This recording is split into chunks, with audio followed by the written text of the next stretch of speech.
Hello, and welcome to Sandlando Soundwaves. I'm Jerry Evans, and this is Week 5, Day 23. Today we turn to page 38. Listen to these words from the 3rd chapter of Genesis, verses 8 to 13. Then the man and his wife heard the sound of the Lord God as he was walking in the garden in the cool of the day, and they hid from the Lord God among the trees of the garden.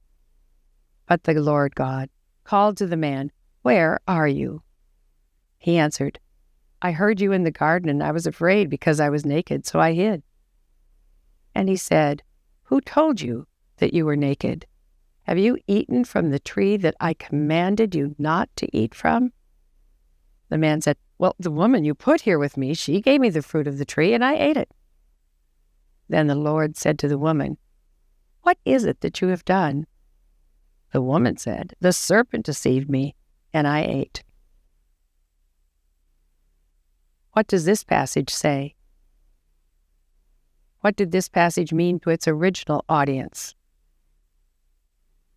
What does this passage tell us about God? More, what does this passage tell us about humanity? And what does this passage demand of me? How does this passage change the way I relate to other people?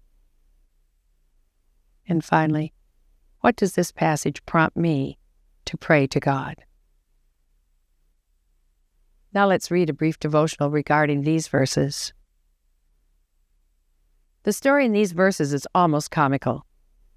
The creator of the universe was walking in the garden he made by simply speaking it into existence.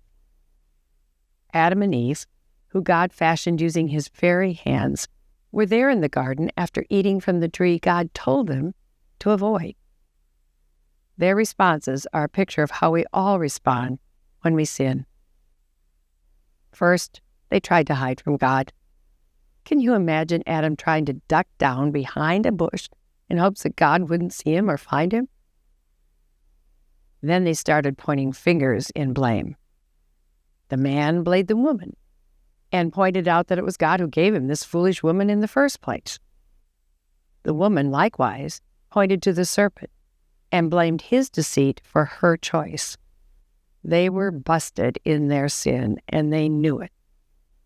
But they were unwilling to take the blame for their sin and ask forgiveness.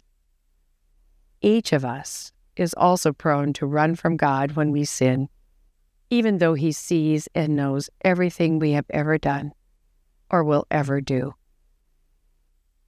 Thank you for joining us. We hope you'll tune in for tomorrow for Day 4.